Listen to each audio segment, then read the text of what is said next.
On est lundi, le 7 octobre. Bienvenue en prenant votre café. Justin Trudeau se comporte en premier ministre. Ça fait longtemps En tout cas, j'ai pas dit ça. On va vous dire pourquoi. Greta, ça fait longtemps qu'on n'a pas parlé de Greta. Ben, toujours dans la même affaire. Toujours dans la même affaire.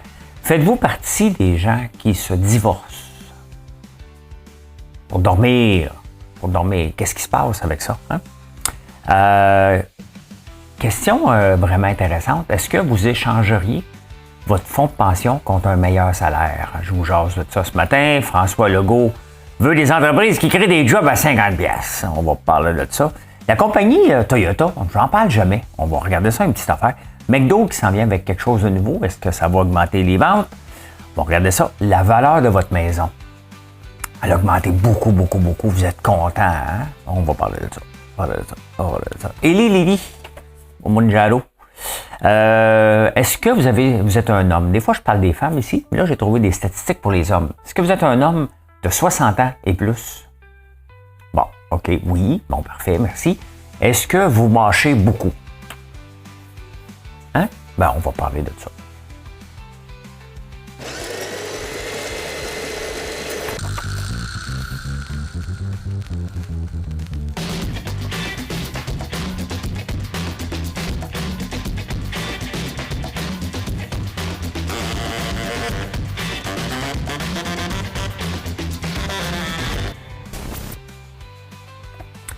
Bon, les choses d'abord, est-ce que vous faites un like? Hein? Sur YouTube, même ça, si vous m'écoutez à partir de LinkedIn ou même Facebook, ben faites un like partout. Faites des likes. Petit commentaire, allô, coucou, comment ça va? Je t'écoute, je t'aime bien. Si tu m'aimes pas, tu le dis pas. Parce que sinon, ça donne quoi de m'écouter si tu m'aimes pas? Hein? Pas une question d'aimer, de dire oh my god, je t'en pavoison. T'apprécies ce que je fais. Hein? Ben écoute.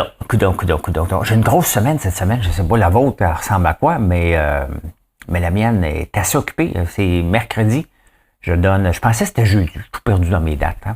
Hein. Aujourd'hui, je m'en vais chez le dentiste nettoyer la gencive. J'ai des problèmes de froideur sur les dents, donc il y a un traitement qui est supposé marcher. J'ai fait le côté droit, là je fais le côté gauche. Donc, je fais ça aujourd'hui. Mercredi, je suis à Québec toute la journée. Je donne 2 conférences plus enregistrement de podcasts. Ça va être une grosse journée. Hein? On va écouter beaucoup de Claude François et de Michel Sardou. Et Jacques Brel, pourquoi pas. Des vieux chansons françaises, j'aime ça. Pendant que moi, je vais me promener au Québec, Justin Trudeau est allé à Paris. Au sommet de la francophonie, François Legault était là. Je pense pas qu'il était dans la même salle. Ils n'ont pas dit se saluer puis se donner des tapes dans le dos. Là. Et finalement, Justin s'est comporté en vrai premier ministre. Hein? Au lieu d'en rajouter, parce que François Legault est allé faire la crise de bacon à l'étranger, là. Quel mauvais spectacle. Hein? Quel mauvais premier ministre. Il faut le dire, François Legault est très mauvais. Hein? On l'a aimé pendant la pandémie, hein, le côté paternaliste, le côté rassembleur, on verra, puis hein, avec le docteur Arruda. Il est où, le coudon? On ne le voit plus pantoute, hein? Il est encore sur les réseaux sociaux. Puis, mais là, regarde, il se comporte en sauvage, d'être déporté des demandeurs d'asile. Trouve une autre solution que celle-là. Il est allé le faire en France, il est allé chialer contre le premier ministre là-bas. Il y a des choses qui se font pas. Et Justin Trudeau a dit, écoute, les chicanes domestiques, on va garder ça chez nous. Il a 100% raison. 100% raison. Donc, on peut le dire, François Legault est allé nous faire honte. C'était le voyage de la honte. Tu sais, on investit des millions en publicité quand il y a un événement pour rayonner à travers le monde. Bon, qu'est-ce qui arrive? Une grève. Qu'est-ce qui arrive à la Formule 1? Des oiseaux qui empêchent les gens de rentrer, puis ça fait le tour du monde. Donc, tout ça là, est scrappé d'un seul coup. Les millions donnés aux Kings, ça n'a pas rayonné à travers la planète. Là. Si Caroline Proulx ose dire ça, là, on va se calmer. Là. Donc, et en un claquement de doigts, tu vas faire scraper tout ça. Hein? Le marketing, là, pour attirer des gens, c'est un ensemble de tout. C'est tout. C'est pas juste un seul événement. Là, au point de vue de la planète, là, les gens voient juste qu'il y a un gros problème majeur de demandeurs d'asile ici. c'est un problème majeur, local. Hein? Il n'y a personne d'entre vous qui, peut-être, là, mais vous n'en voyez pas beaucoup. Des demandeurs d'asile, là. Hein? On voit pas ça partout. On voit bien les itinérants. Ce n'est pas des itinérants. On voit bien qu'ils ont de la misère à se trouver un emploi. On sait tout ça. Hein? Mais est-ce que c'est un problème visible? Non, c'est un problème d'infrastructure, des infrastructures, d'utilisation des systèmes. Mais on le voit pas. Mais à l'étranger, eux autres, ce qu'ils voient, là, c'est que le Québec est pogné avec un paquet d'immigrants qui savent pas quoi faire avec. Puis eux, si on parle de la France, ils ont un sérieux problème, puis c'est visible. Donc, pour eux autres, ils disent, regarde, on n'ira pas là. Hein? C'est le bordel là-bas, c'est le même bordel qu'ici, on va aller ailleurs. C'est ça. Hein? Donc, quand tu penses à ton image, puis le marketing, quand un premier ministre s'en va à l'étranger, c'est pour vendre à Québec. Sinon, il n'y a pas d'affaire à aller là. Donc, c'est le temps de beurrer. Fake it till you make it. Plus le droit de le faire, là, mais fais-le pareil. C'est ta job. Hein? Règle tes problèmes à la maison, sur porte-close. C'est comme si on fait plus beaucoup de soupers là, comme avant. Là. Mais j'en ai déjà fait beaucoup. Il y a longtemps. Puis là, les couples commencent à chicaner puis régler leur linge sale en famille pendant le souper. Là. Tu trouves plus malaisant que ça? Ben, c'est ça que François Legault allait faire. Hein? Hey, Greta Thunberg, elle lâche pas le morceau. Hein? S'est fait arrêter à Bruxelles. Ouais, c'est ça, Bruxelles. Elle veut... bon, c'est sûr, c'est toujours le climat. C'est bien correct. Hein? Mais elle veut arrêter les subventions aux compagnies pétrolières pour avoir une carboneutralité d'ici 2050. Encore là, on ne peut pas être contre. On ne peut pas être contre ça. Hein? Moi aussi, je suis pour ça. Mais j'ai toujours dit que pour arriver à ça, ça prend beaucoup d'argent. Et où on doit prendre l'argent? Ben, l'argent le plus facile qu'on peut avoir, c'est dans le pétrole. Regardez ce qui se passe en Iran. Qu'est-ce qui est mieux globalement? Que le Canada devienne encore une force plus puissante au point de vue pétrole ou l'Iran? C'est sûr que le gaz coûte moins cher là-bas. Mais regardez, la Chine achète 20% de son gaz, de son pétrole en Iran. C'est énorme, là. C'est énorme. Donc, puis on a l'Algérie, on a toutes sortes de pays instables où c'est dominé par des gens corrompus la plupart du temps, ou des gouvernements corrompus. Ici, ben, ça peut aller dans l'économie. On pourrait investir massivement. Regardez la Norvège, ce qu'ils ont fait. Donc, c'est bien beau là, faire des manifestations, puis Just Stop Oil, puis tout ça, là, mais il faut se rendre compte que, OK, ça va faire mal un petit peu. Hein? C'est comme quand tu rénoves ta maison à un moment donné, là, ça se peut que tu ne couches pas dans ton lit si ta chambre est en rénovation. Tu vas coucher ailleurs ou parmi la construction. Je suis passé par là. Hein? Donc, c'est ça. Il y a une étape où ça fait mal pour aller vers le mieux. Là, on essaye d'avoir une transition énergétique avec pas de maudite scène, globalement. On est endetté partout et on n'utilise pas la carotte, on utilise le bâton pour convaincre les gens de faire des changements. Les gouvernements ne réagissent pas avec des menaces, les individus non plus. Donc, en attendant, elle se fait arrêter. À un moment donné, il faut que tu changes ta méthode. Quand ça fait 10 ans que tu fais la même méthode et elle ne marche pas, il va falloir qu'ils comprennent, regarde, on va prendre une autre méthode, on va travailler, on va trouver des solutions, au lieu de toujours créer de la merde. Là. Hein? Parce qu'à un moment donné, tu n'es plus pris au sérieux du tout. Là. Une statistique très intéressante sur le sleep divorce. Là. Des gens qui ne couchent plus dans la même chambre. Hein? Et c'est en moyenne, là, on n'en parle pas beaucoup parce que c'est comme tabou d'en parler, là, mais c'est un couple sur 20 qui ne dort pas dans le même lit. Et dans les grandes villes, c'est un couple sur 10 qui ne dorment pas dans le même lit. Et pourquoi? Ben, le stress, les horaires différents. Tu vas aller au gym le matin, l'autre veut dormir. Je ne sais pas à un moment donné à quel moment qu'on a dit, ben, t'es un couple, tu dors dans le même lit. Il y a quelque chose de... on le savait pourquoi. Hein? On le sait pourquoi. Hein? Ça prend plus de planification quand tu ne dors pas dans la même chambre, mais il y a bien des gens qui, c'est pour le bien de la famille et le bien de chacun, ben, ils commencent à vouloir des maisons plus grandes pour justement chacun ait sa place. Donc, c'est intéressant. Je trouve que c'est très intéressant parce que ça fait plus, de moins en moins partie des tabous. Et faites-vous-en pas, là, c'est nouveau pour moi là, d'être à l'aise avec ça aussi, parce qu'on rentre dans le moule de la société. La société nous dit de faire ça, nous aussi de faire ça. Donc, si tu le fais pas, ben c'est la même chose qu'on n'habite pas ensemble. Faites-vous-en pas, là. Notre couple va bien, puis on s'arrange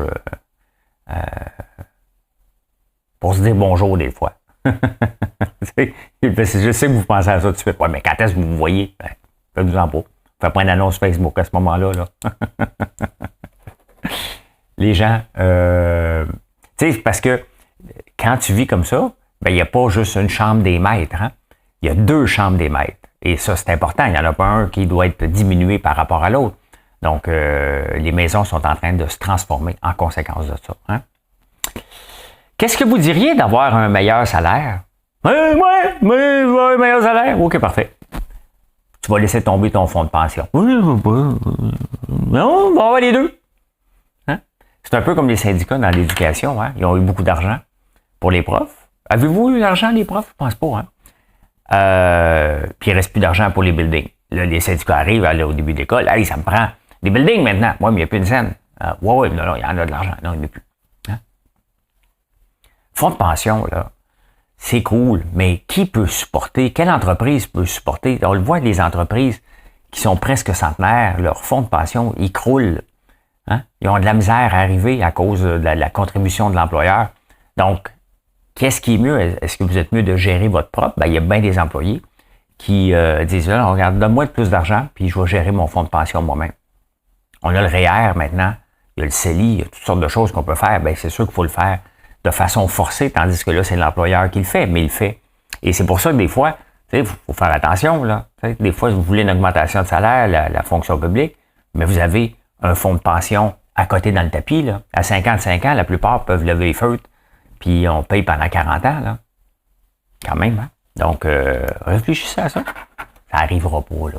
Hein? C'est pas parce qu'on réfléchit à ça que la fonction publique canadienne va arriver, on coupe les fonds de pension. Là. Ça ne sera pas là, ça va être des entreprises plutôt. Hein?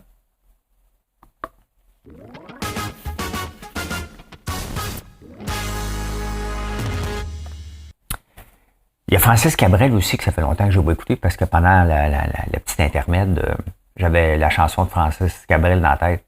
Envoie 10 ans pour les enfants d'ailleurs, car ce que t'as pris des photos qui font peur et je vais écouter ça. Je sais pas c'est quoi pareil. C'est Mohamed et Saïd, je pense. C'est ça, ouais. François Legault veut des entreprises qui... Lui, il a dit, moi, là, en région, on veut peupler les régions et je vais choisir des entreprises qui vont payer 50$ de l'heure au lieu des entreprises qui payent 20$ de l'heure. François Legault, t'es-tu en train de tomber sa tête? Hein? C'est le fun. Les entreprises là, qui vont payer 50$ de l'heure, là, c'est des multinationales qui vont arriver avec des gros projets, des grosses subventions. Donc, François Legault, là, il va payer des entreprises pour venir ici. En échange, ils vont donner un bon salaire, parfait. Mais globalement, ça va sortir d'ici. C'est quoi les gros salaires? Ben, c'est des grosses entreprises, des grandes manufactures, des alumineries, des choses comme ça. Lui, la région, c'est pas comme la petite nation où je suis en ce moment, là. Non, ça, il n'y a pas de projet pour ça. C'est non partout, là. Mais, puis il veut pas de job à 20$ de l'heure. Ben, j'ai pas de honte avec mon entreprise. Il y en a beaucoup d'employés. Je pense que la plupart gagnent plus que 20$ de l'heure. J'ai aucune idée, mais je sais qu'on paye très bien nos employés. Je peux pas payer 50$ de l'heure. C'est bien évident, là. OK? Donc, mais est-ce que je suis une entreprise de la honte? Ben non, je fais partie des entreprises comme n'importe quelle entreprise. On paye bien. On est en région. Puis François Legault veut pas nous avoir. Ben, moi, je t'envoie chier, François Legault. Tiens, hein? C'est ça. Des entreprises comme les nôtres, là, il y en a un méchant paquet, puis c'est ceux-là qui font vivre aussi le Québec. Pas seulement des grandes entreprises qui vont venir quêter des subventions pour se pousser après. Pas des notes vol. Hein? C'est ça, le Québec de François Legault, c'est pas mon Québec du tout. Le Québec, le vrai Québec, c'est des entreprises qui se lèvent le matin, qui créent de l'emploi, qui partent d'un rêve, puis qui créent de l'emploi, qui veulent faire rayonner le Québec. Les Nord-Vol de ce monde-là veulent rien savoir du Québec. Ils sont venus ici parce qu'on leur a déroulé le tapis rouge. Sinon, ils ne seraient pas ici. Pantoute. Les entrepreneurs, les petits comme moi, hein? On se lève le matin, puis on est fiers. Je suis fier quand Je signe un deal à l'étranger. Je suis fier quand vous achetez mes produits. J'ai une fierté, puis je vois le Québec, parce qu'il y a beaucoup d'érables, beaucoup de miel. Je vois le feu, puis bon, bien entendu, le tournesol, les citrouilles et tout d'autre, l'ail qu'on fait. Mais il y a une fierté de vous présenter ça. Vous avez une fierté de les acheter, les produits. Mais François Legault nous dit, on ne veut pas rien savoir de vous autres. Ben, c'est ça, François Legault. On va s'en rappeler quand va être le temps de voter. Hein? On va te faire la même chose. Hein? Je reviens sur la station de métro Saint-Michel qui est fermée. C'est toujours facile après. C'est comme le théâtre La Tulipe qui a fermé. Hein? C'est facile après. Ils ont dit, OK, le règlement 9 est problématique, on va le changer. On découvre entre-temps qu'elle avait donné 1,4 million pour aider des entreprises à avoir 0 décibel dehors. Là, la folie bien raide de plantes. Là. Et là, arrive, elle dit, bon, ben écoute, c'est de la faute au gouvernement, on n'a pas assez d'argent pour les rénovations, donc ils sont obligés de fermer. Mais tu sais, entre l'étape, là, où on le ferme parce que c'est complètement pourri, il y a une couple d'inspecteurs qui sont venus avant. Hein? Il n'y a pas personne, à un moment donné, qui se sont assis là, avec notre croupier en chef, là, qui s'est assis et a dit, ouais, là, on va peut-être pas acheter d'autobus électriques ou on va construire un garage, là. On va commencer à rénover à Saint-Michel, ça a l'air d'être pas... ça a l'air à commencer à rouiller, là, on va s'en occuper un peu. Ils s'en ont pas occupé. Ils ont mal géré le budget de dépenses. C'est pas parce qu'il n'y en avait pas. Il faut arrêter d'y croire. C'est une gang de menteurs qui se lamentent après les faits. Ils disent, le gouvernement, c'est toujours blâmer quelqu'un d'autre. Mais sincèrement, hein, ils ont fait des choix. Ils ont fait des choix de dépenser 135 millions pour un système de paiement. Cool, mais pendant ce temps-là, ils ne rénovaient pas. Regarde, moi, je veux finir, j'ai 3 toilettes à finir dans l'usine. À un moment donné. Hein? J'attends que mon cash flow soit correct. Parce que le temps des fêtes arrive. Oui, on a beaucoup, beaucoup plus de revenus, mais aussi beaucoup plus de dépenses. Des dépenses qu'il faut commander d'avance. Regardez, on s'en vient avec une boîte de Panettone. Il faut faire commander d'avance, les boîtes. Donc, on est en train de se loader d'un paquet de choses en espérant avoir des bonnes ventes. Donc, je fais attention à mes dépenses. Mais pas la Ville de Montréal. Pas la STM. C'est pas dans leur nature. C'est toujours de blâmer quelqu'un. Les autobus de BYD qui dorment là, à 1,8 million, là, chacun, ben c'est un choix. Le choix était, on fait pas Saint-Michel, on achète des autobus électriques. Ben, c'est ça. Hein? Qu'est-ce que j'ai marqué là, moi? La transition véhicule électrique. 6 personnes sur 10 hein, au Canada disent, ça ne nous intéresse pas. On veut des autos électriques, mais en ce moment, vous nous donnez un coup de bâton dans les fesses au lieu de nous mettre une carotte devant le nez. Et ça ne nous intéresse pas pantoute. On n'est pas rendu là. C'est trop cher et on n'en veut pas. Il n'y a pas aucun premier ministre dans le monde, à part si Donald Trump est élu, qui va reculer sur la date. Là, j'ai hâte de voir s'il est élu. Puis il y a des bonnes chances d'être élu, Trump. Harris, elle a le vent dans les voiles. Elle apporte du renouveau, un sourire. Caroline qu'on a vu, on a passé dans ce film-là. Hein? Je veux qu'elle soit bonne parce que l'autre c'est un clown, mais tu sais, au moins tu sais à quoi t'attendre avec Trump. Avec l'autre, tu ne sais pas à quoi t'attendre. Hein? Elle a fait un discours puis le prompt a lâché. Fait qu'elle répète pendant 5 minutes, 32 jours, parce qu'il reste 32 jours, elle est tout perdue parce que le script est plus là. Donc, tu sais, quand tu es obligé d'avancer à 15 scripts, là, c'est sûr qu'elle, c'est en affaires. Elle se promène tous les jours avec son plan d'affaires en dessous du bras. Elle dit, pas le plan d'affaires, ça? OK, je le fais pas. Et voilà. Hein? On n'en veut pas de véhicules électriques tout de suite. On les veut, mais ils sont pas prêts. Et pour arriver à 2040 avec 100% des autos électriques, c'est 2035, mais un coup qu'ils sont là, il faut continuer à investir. Là. On a 300 milliards à mettre sur la table. On va y prendre nous. Il faut le faire de façon logique. Hein? Comment on peut convaincre les gens avec la carotte de conduire des autos électriques? Ben, c'est en laissant rentrer la Chine. Tout simplement. Ça coûte moins cher.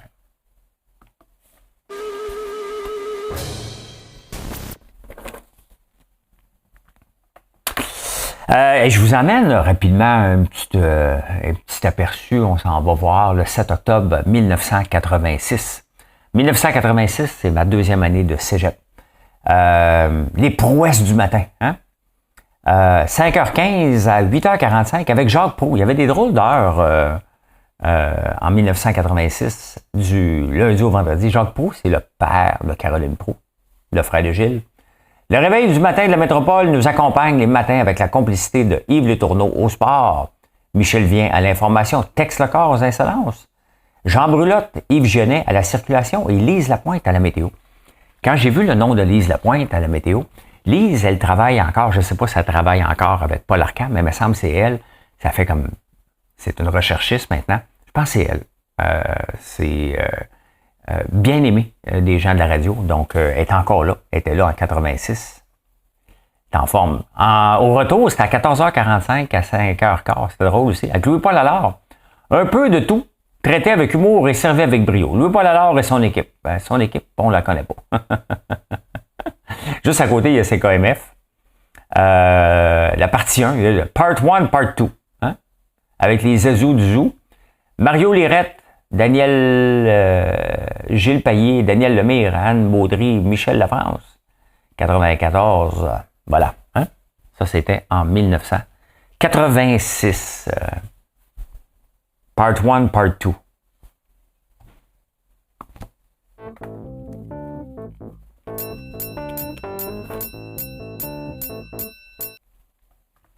C'est ça, avant Louis-Paul Allard, non, Gilles Proulx le matin, c'était, pas Gilles Proulx, Jacques Proulx, c'était Pierre Pascot, je pense. Hein? Hey, McDonald's va arriver avec quelque chose de nouveau, un Big Mac, un nouveau Big Mac à base de poulet.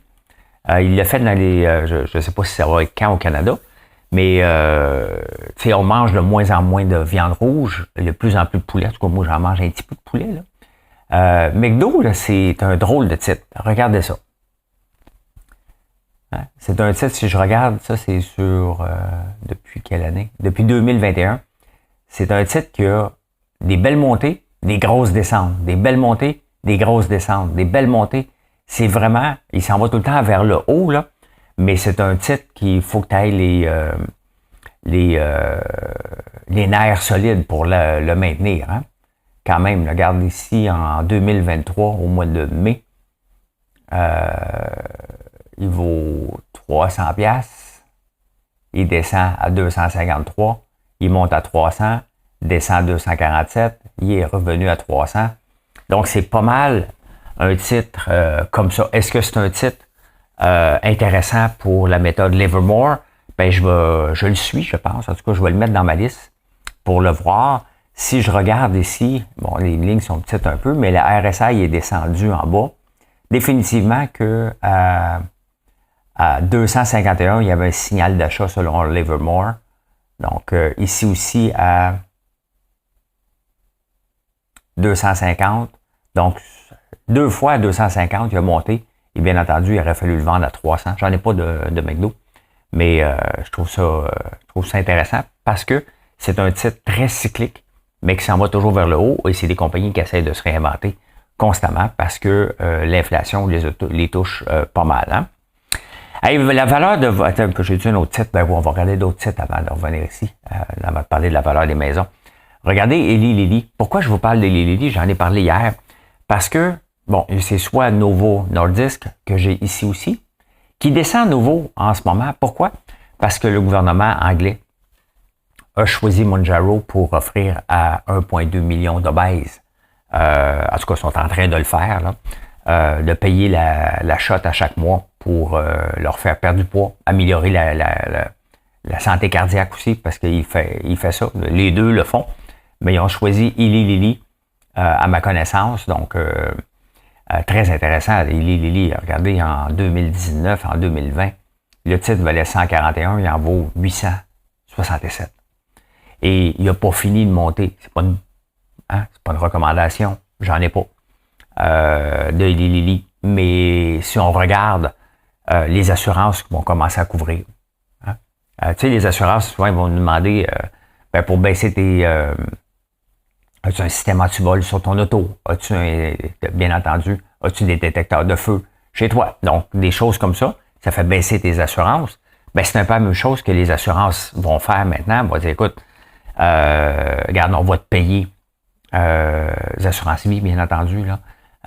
On va payer le Mounjaro si, bien entendu, pour être capable de t'assurer, donc on va t'offrir ça. Donc, les compagnies d'assurance commencent à le payer, commencent à l'inclure parce que l'obésité est un problème mondial. Hein?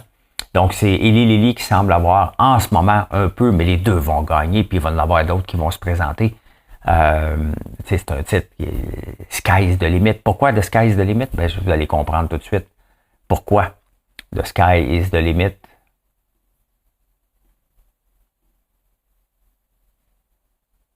Ici. Bon, parfait. Un tableau comparatif du pourcentage d'obèses dans les pays du G7 en 2000 et en 2024. Regardez aux États-Unis en 2020. En 2000, il y avait 30% de la population qui était obèse. 36,2%. Au Royaume-Uni, il est toujours aussi assez élevé. 22,6%. C'est rendu à 27,8%. Regardez le Canada. Hein?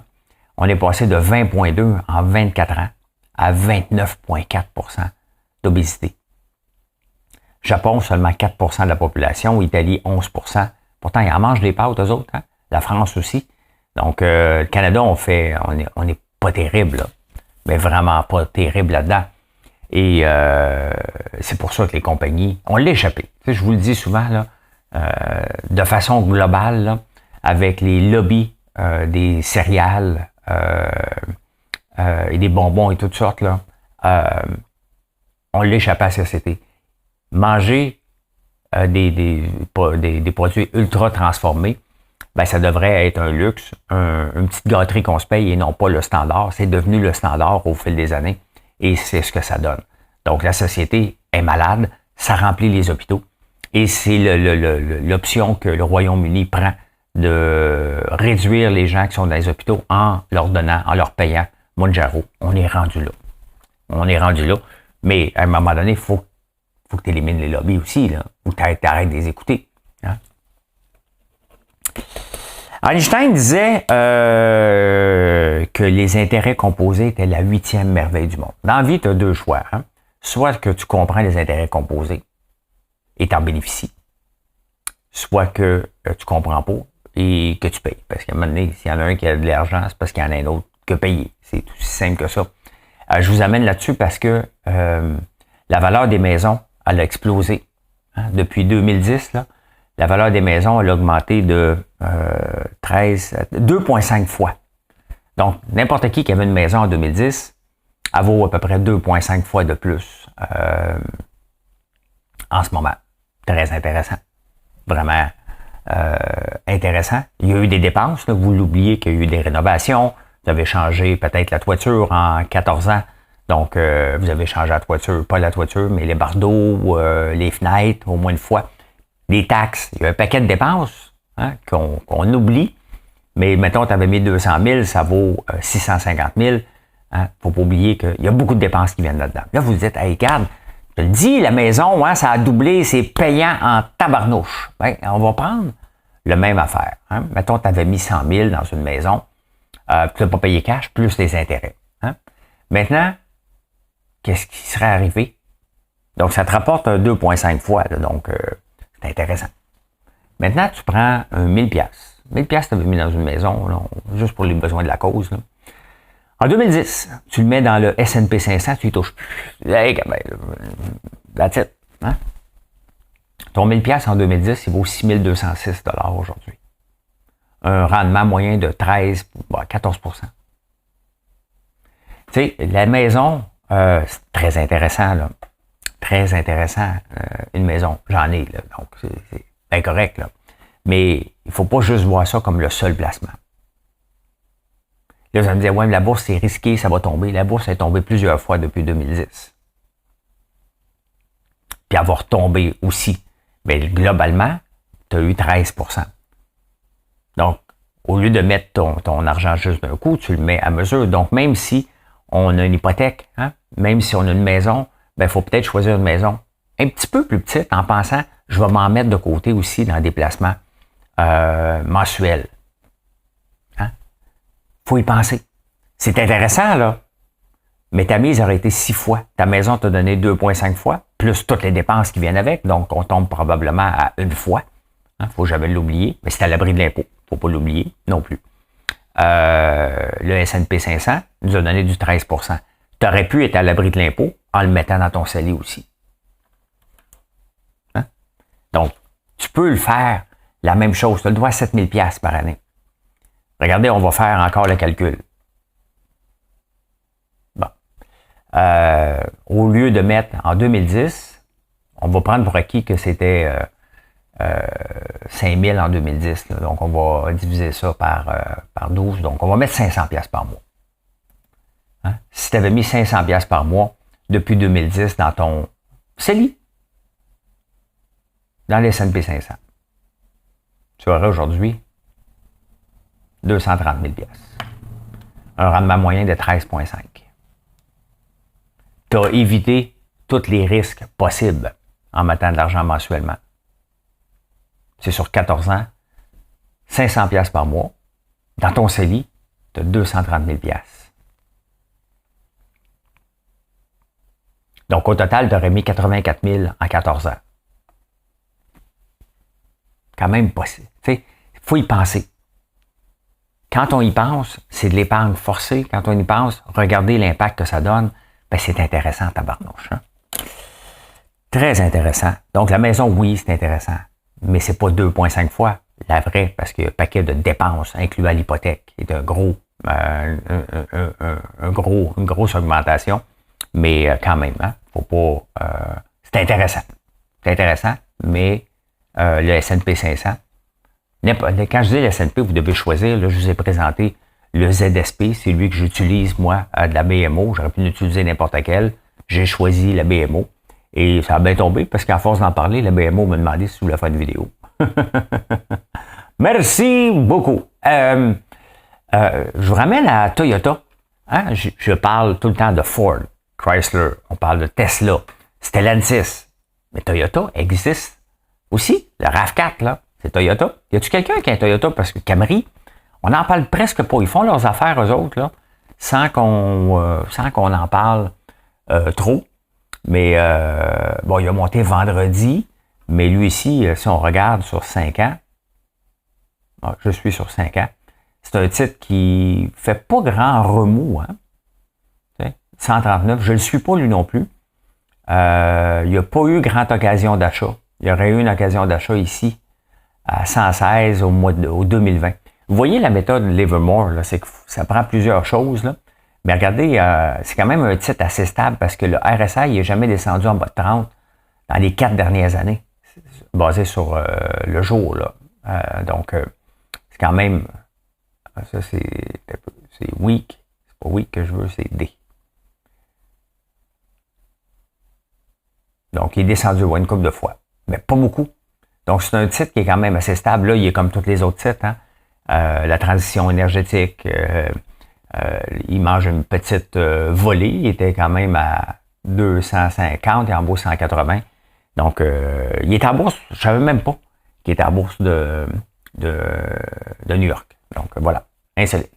Vraiment insolite. Non, c'est pas là. Je suis tellement perdu.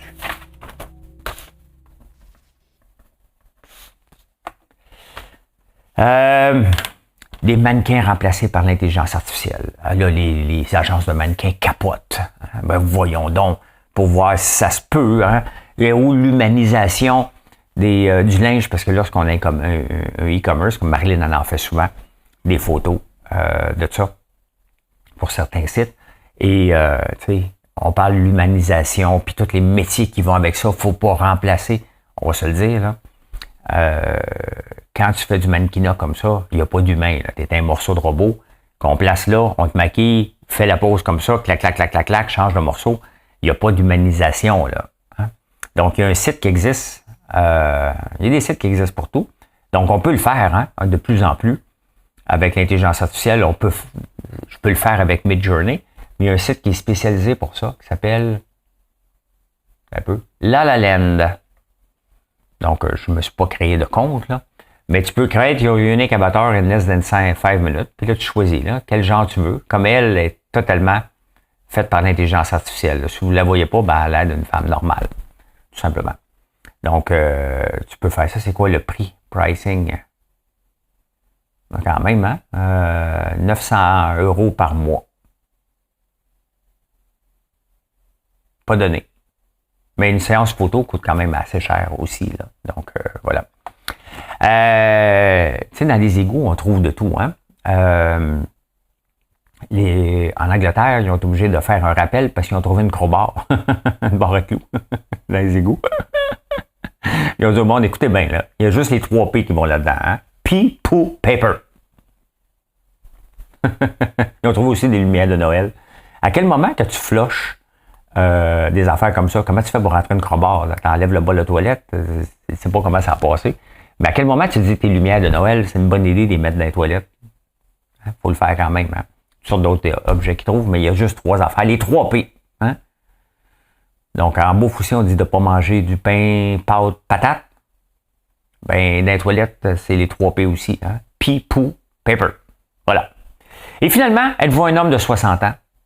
Si vous mâchez plus de 30 fois, mettons tu manges quelque chose dans ta bouche, hein? Ben, tu as des signes de démence. Si tu en manges 10 fois, tu es correct. Donc, 30 fois et plus, tes chances d'avoir la démence sont assez élevées. Ce qui serait l'inconscient là-dedans, c'est que, bon, quand tu as de la démence, tu as moins de circulation sanguine au cerveau, tu as moins d'oxygène. Donc, ton cerveau compenserait en mâchant pour ramener de l'oxygène au cerveau. Et c'est un des premiers signes documentés de la démence. Donc, si vous avez en haut de 60 ans ou votre conjoint, mesdames, votre conjoint est plus haut de 60 ans puis vous le voyez mâcher sa bouffe à l'infini, là, ça se peut. C'est triste, là. Mais au moins, il y a des signes précurseurs. Ben voilà. Voilà. Mission accomplished. Un autre show de fête. Merci beaucoup. Je vous souhaite une excellente journée. Venez nous voir sur françoislambert.one, O-N-E, et passez une excellente journée. Allez, bye bye.